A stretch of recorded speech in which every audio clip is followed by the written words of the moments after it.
So I'm here with Oscar Brenifier, and my first question to you is, what is a philosophical consultation? A philosophical consultation is an invitation to think more than anything else. It's not about solving problems, because that's often what people think right away. It might solve a problem or not solve a problem, but that would be a consequence. But the main point is to invite people to think, to reason, and often it means to undo knots there is in the mind, rigidities, primarily because these rigidities actually they do create pain, but they stop a healthy thinking process, a fluid thinking process. So a philosophical consultation would be like exercise in gymnastics, but a mental gymnastics, where you invite people to think, to develop their thinking capacities and work on what stops the attitude that stops the thinking from taking place. So you work both on their attitudes to be more conducive to thinking and the skills of thinking. Hmm. So a consultation, is it for everyone then, or there are some people who should not be doing it? I mean, thinking is for everyone in the sense that, as Aristotle said, man is a rational animal. So to reason is normal activity of the mind, just like moving your body is a normal activity of the mind. After that, there are some resistances, some difficulties, and just like for physical exercise, some people do not want to do philosophical exercise. It doesn't mean the physical exercise is not for them. It is precisely for them, even probably more than the one that do it naturally. So same, so a lot of people resist the idea of the thinking activity, but we invite them anyhow. After that, if they don't want, they don't want. And if they have problems and resistances, well, we try to work on it. But yes, it's for everyone. I do this even with little children. I often the youngest children. I do consultation with children 5 years old. Basically, to the extent they're willing to dialogue again. But that's just like with adults. But yes, it's for everyone. Children, adults, or people of all kinds. As long as you have some capacity for rational thinking. Well, everybody has a capacity for rational thinking, just like anybody has a capacity for walking or running. After that, well, there might be some strong handicaps, there might be some difficulties, but it doesn't matter. You see with people what they want to do. Even people in wheelchairs can do physical exercise to the extent they want to do it. So yes, everyone can do it in the absolute. After that, there are difficulties, or people that don't want. Yeah, okay, so there is no a priori. I'm not going to work with these kind of people. No, well, the only maybe condition is, well, I have people that want a consultation. I start speaking with them, and for example, they're too much in pain, for example, so all they want to do is express their pain, or they don't even listen to questions I'm asking. So generally, these are people, I say, with certain psychological difficulties. Uh, but there are two main times: people that, for some reason, never had any activities of thinking or have strong psychological problems. But as well, you have on the other extreme people who think they're so smart, arrogant philosophy teachers, for example, who think they're so smart, and they will resist any such activity because they just want to prove something, they want to show something. So that's another type of difficulty. If people are arrogant, they're too proud, well, they will not accept to go through the process. Yeah. Hmm. And you said we're not here to help people, so then you would say this is not a therapy. It's not a therapy. Now, to say it doesn't help, well, actually, Plato has a bit the same thing. There is a therapeutic dimension. If you learn to think, you learn to deal with issues, you learn to deal with your problems. Yeah. But again, that's a consequence of the thing. It's not a therapy in itself, no more than playing football is a therapy. When you play football, you want to play a game and exercise yourself. But it can have very nice, if you, for example, some kids, they socialize through playing football. But the purpose of the playing football, you don't say, okay, come play football in order to socialize. Yeah. But you will learn to socialize, to play team, it will have. But that's not the purpose. And what we try to do is get people to enjoy the idea of thinking, of dialogue. Yeah, that's the main thing. It's the joy and the freedom that is created through the exercise of dialogue. Yeah. So does it happen often that people come with expectations of being helped and then they're disappointed because you did not help me? Yes, well, often, in fact, I would say a majority of people come because they have a problem and they expect to solve the problem. But in a funny way, to deal with their problem, we invite them to stop thinking about their problem. Because often their main problem, they're obsessed with the problem. So they dramatize it, they overload it, they give it too much importance. So the first step is to take some distance from the problem. And the problem in our life generally doesn't come purely from some circumstantial situation, but it comes from, for example, somebody has a big drama because they had a breakup, right, in some love story, so they don't know how to handle it. But often, because maybe already there's a problem in their conception of love, in the conception of the relation, and that's why the breakup is such an issue. So some people might think the breakup is an occasion for liberation, for freedom. Yeah.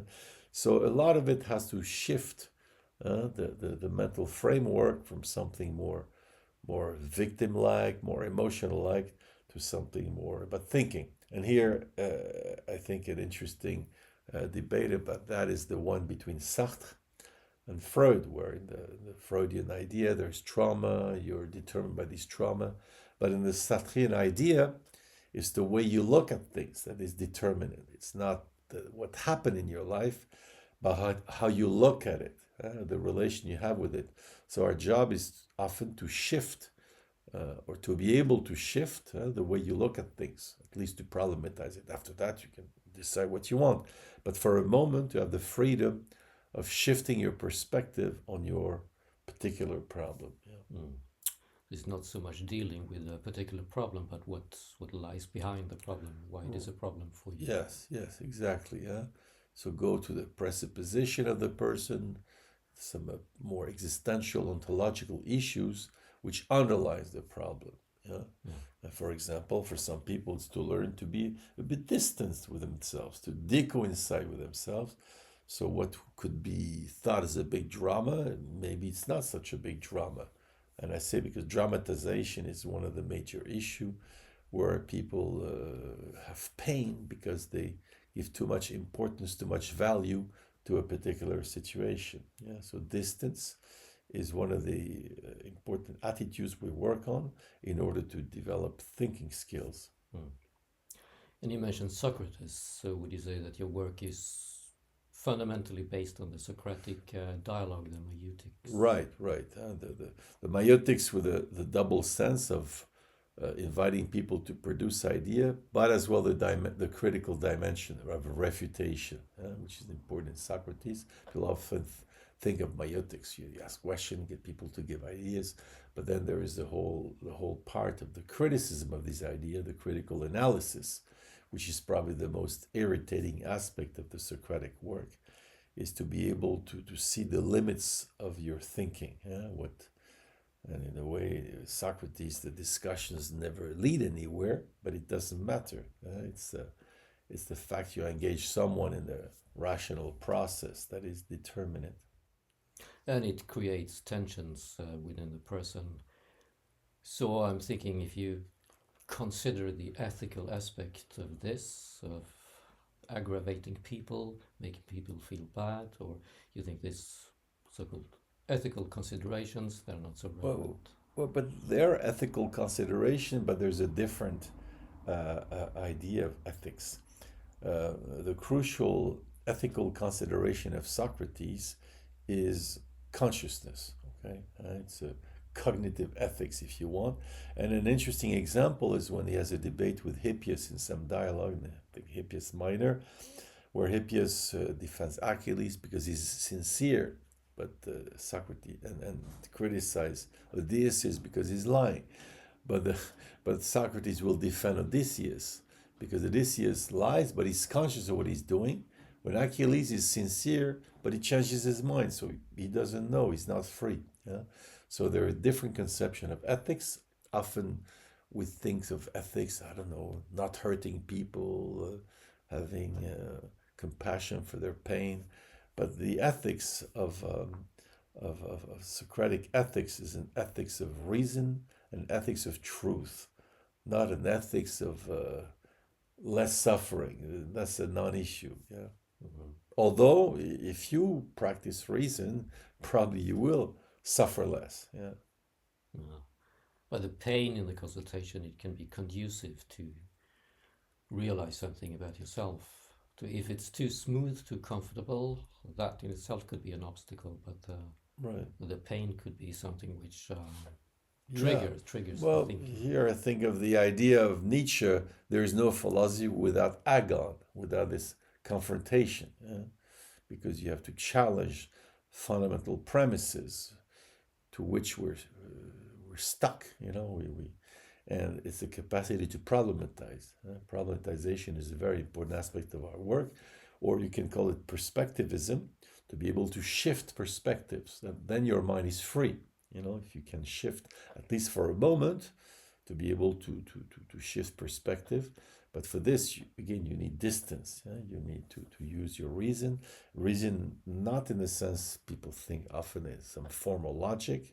Logic is useful, but reason in the sense of something creative. Yeah? Reason is creative. Often there's a prejudice against reason that is formal and rigid. Yeah? But no, dialectics is very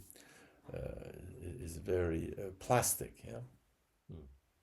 So I want to ask you if you can share some examples of, let's say, I don't know, scandalous things that happens in a consultation, or someone that gets really upset, furious. Yeah. Well, one example for me is one of my first. It's many years ago, but I still have it in mind because it was a very revealing consultation. I have a doctor coming who says, "I don't understand. I have a good life. I have a good job. I like my job. I have a family. I like my family. I play music. You know, I play the flute. I like playing the flute. So I don't understand. I have everything. I checked all the points in my life. I should be happy. I'm not happy. And I noticed the guy was using all the time material, organic type of explanation. So I say, okay, well, let's take the flute. I thought the music was interesting because in the music there's some kind of freedom away from immediate practical consideration. So I say, okay, when you play the flute, what do you play? So I play Mozart. I say, well, why do you like playing the flute? He say, well, again, he's doctor. So I say, well, it's the I don't know if you ever tried wind instrument, but there's a air column, and you have to play with the air column, and it gave a very material description of it. And it's true, there's the pleasure of this air column and the fingering. And I said, but when you play Mozart, is it what you want? This physical pleasure? And then he said, no, Mozart is something else. I said, well, what is Mozart? Mozart is, and he went the hands up in the air. You know, Mozart is, and he could never put a word on it. Yeah, and I let him not put a word on it. But I said, you see, there's something there. You cannot even put a word on it, but that's what you aspire to. You can call it whatever you want, spirituality or something else. But he was stuck in this organic material explanation of everything. But visibly, through the discussion, he was aspiring to something more insubstantial. But for him, that was unbearable because everything, all his paradigm of life was explaining things through practical material issues. So that's an example. So at the end, then I never saw him again, but I give people the recording of the consultation so they can watch it.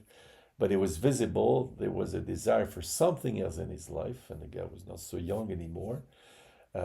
that he had denied or ignored all his life, and suddenly he realized he he's aspiring to something else, yeah.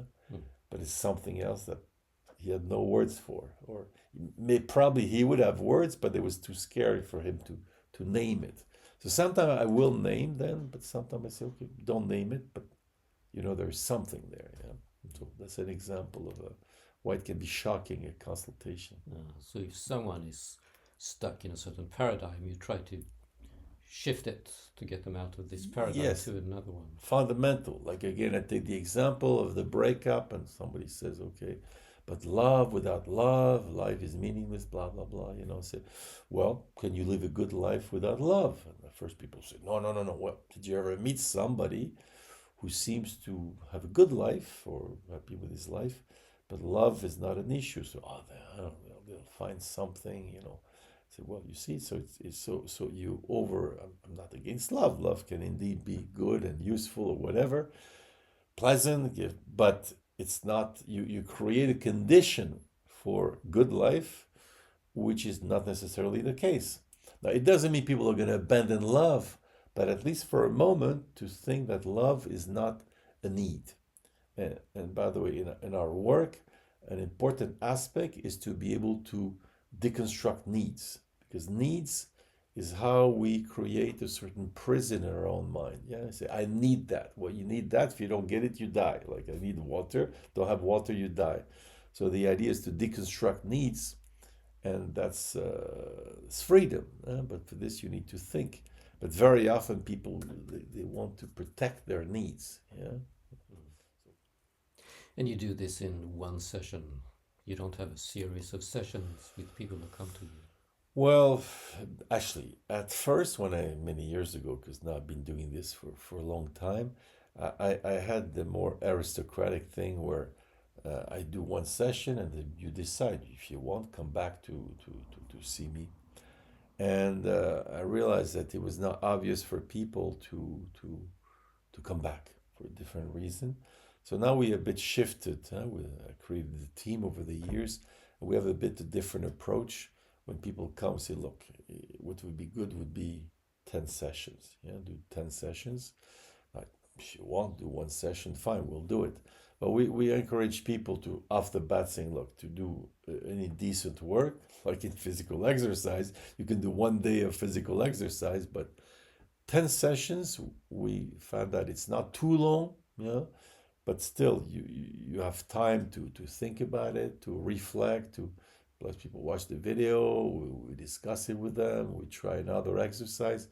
It takes a bit of time because there's such a shift in paradigm compared to the way normally we think about things. You go, so yeah. So to really get into the practice, understand it, we more propose an idea of either 10 sessions or as well we have collective courses. Yeah, people join some collective course. So it's better. Mm. So then you have to commit more.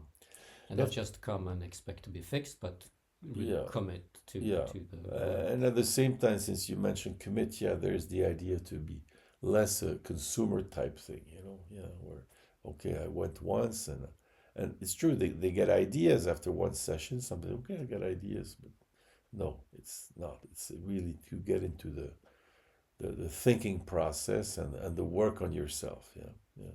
So it's better with a few sessions. Anything you want to add?